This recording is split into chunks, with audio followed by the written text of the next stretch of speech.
Hi there, I'm Ange. If you're new to my channel, welcome. If you're not, then welcome back. As you can tell from the thumbnail and title, this is about my get home bag.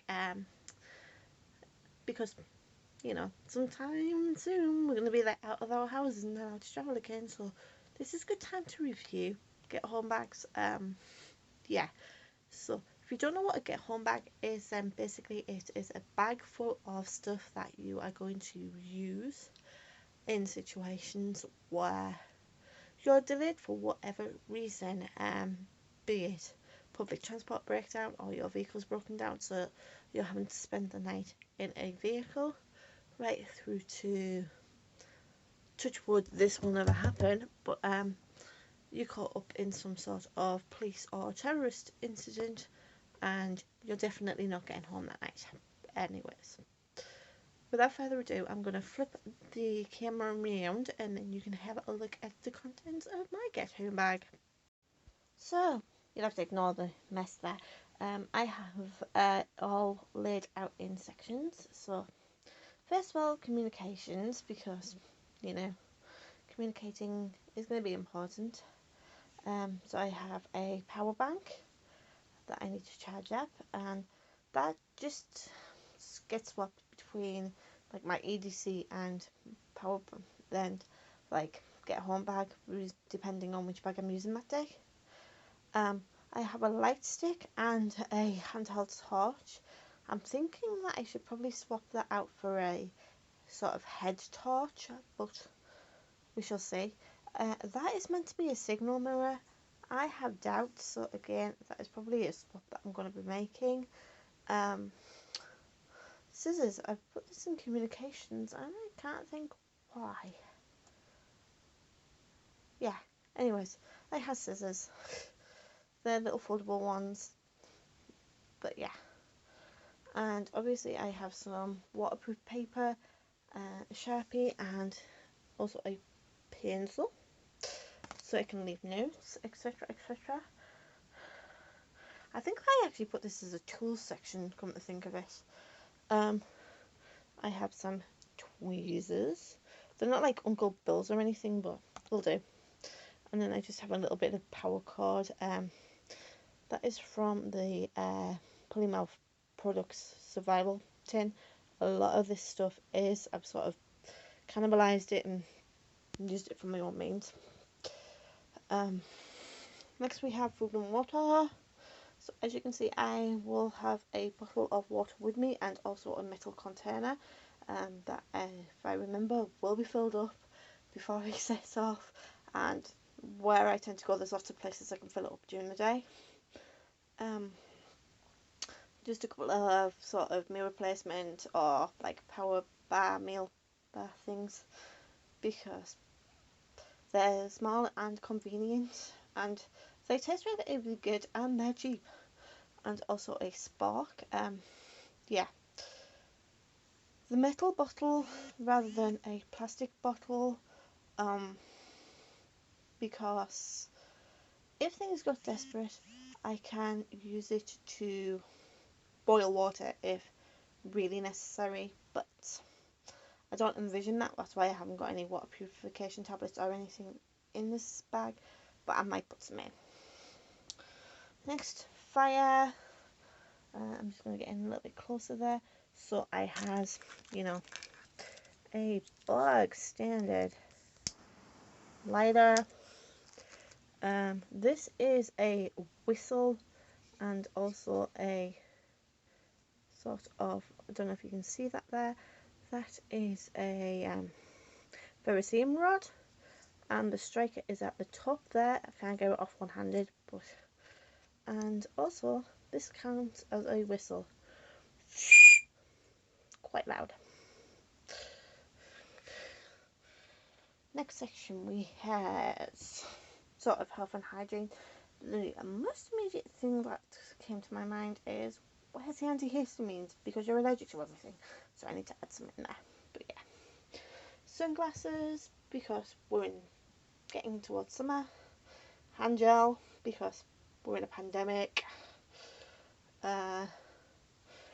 hand warmers because, you know, the weather is still totally unpredictable. Sunscreen because it's important to put that on every day, even though I've kind of been forgetting lately. This is to represent a pillbox because I can't find the one that I normally use. It should be in the bag and it isn't, so that's another thing that's a good reason why I checked. But what really gets my goat is, like, people are obviously on medications and they don't think to bring a spare couple of pills out with them just in case. Like, if you need to be taking them medications, you're on them for a reason, just carry a few extra for emergencies like this. Some face wipes because, again, depending on the situation, you don't know if you want to clean up, but they could also double as tissues,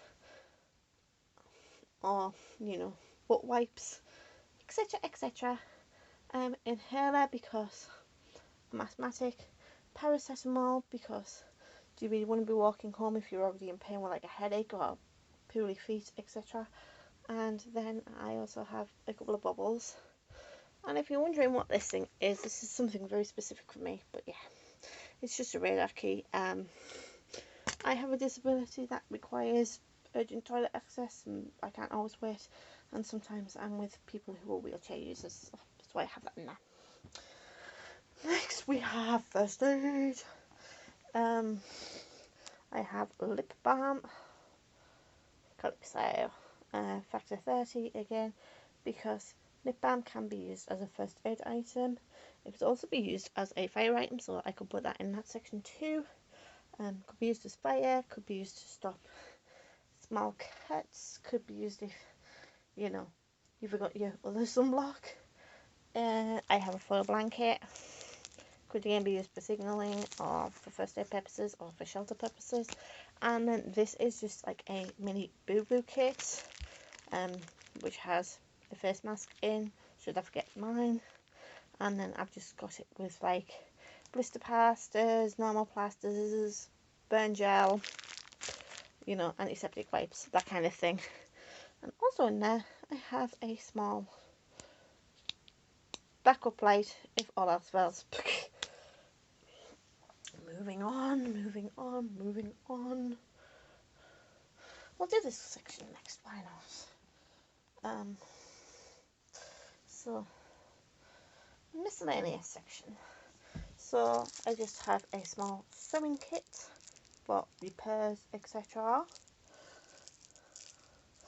I have a Ziploc bag because it could be used to collect water, it could be used to store things that you find out and about that you don't want to put in your bag because it's dirty. It could be used as a vomit bag. I just have a couple of trash bags, and you can see these are not contracted, but you can also see the reason why, and I'll explain in a second. Just for general cleanup, emergency rain poncho, that kind of thing.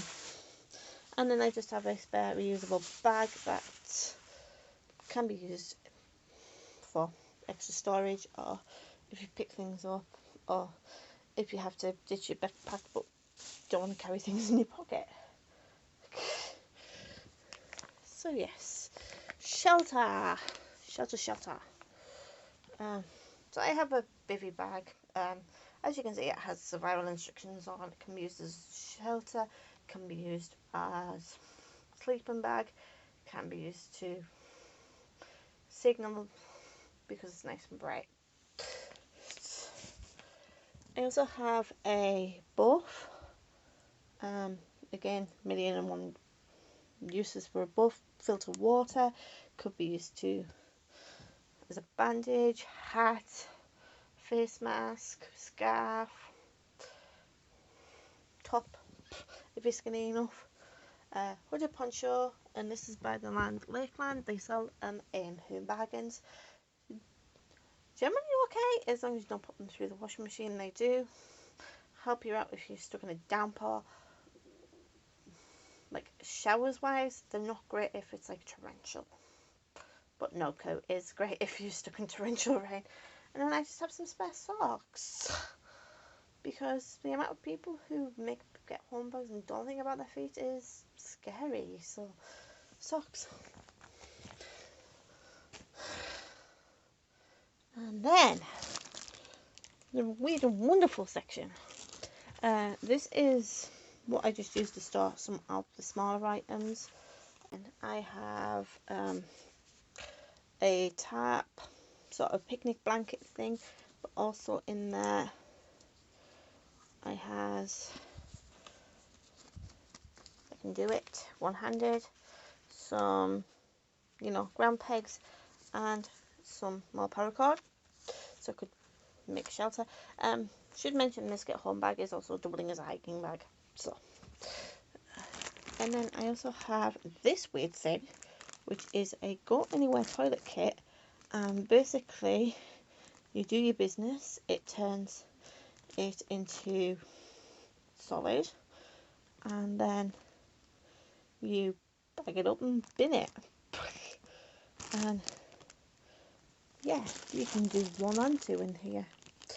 And it comes with like hand sanitizer and tissues and stuff. I should also mention, because I think I got distracted with the fire kit and didn't talk about it, I had a campus because you never know, and that can be used as, you know, first aid or fire starter. It's just like one of them towels that if you get wet and it goes big. I have a candle in there, and in that tin is just some matches and a striker, but also like some fire starting stuff. And on the back cover I have like a heavy duty needle with some cotton thread, but it's not cotton thread, it is Kevlar thread. So yeah. So that review tells me that there's a couple of things missing, including some decent light in this room. Let's spin around and hope that's better. Yeah, there should be duct tape in there. There isn't, so I need to sort that out. There should be cash in there. I purposely didn't show that on camera. There should be a headlamp in there, which I will get around to doing before the bag is used in anger, as they say. And there should be some sort of, I don't know, cutting tool in there. The thing with cutting tools is, obviously, as you can tell, I am English, and our laws are kind of really strict about what you're allowed to carry and why you're allowed to carry it. I just don't feel safe carrying something like that in case it can be used against me. If I find one that I would be comfortable carrying, I will put that in there, but it has to meet certain criteria to meet English law, so that is kind of tricky. Anyways, is there anything in there that you would take out? Is there anything that you would add in? Let me know in the comments. Hope you found this video helpful or useful. Please don't use it verbatim if you are looking at designing your home, get home bags, because that is obviously very specific to my situation, which is urban and like less than 4 hours walk to my house and my boyfriend's house. I think it's like 4 or 5 hours walk, so it's doable. Won't be comfortable, but I could do it in an emergency. But yeah, adapt it for your own situation. Mine is urban. If you're going to be in not urban, you're going to obviously need different stuff. But yeah, if you like this video, give it a thumbs up. If you don't, give it a thumbs down. All the feedback helps, and I will see you next time. Bye.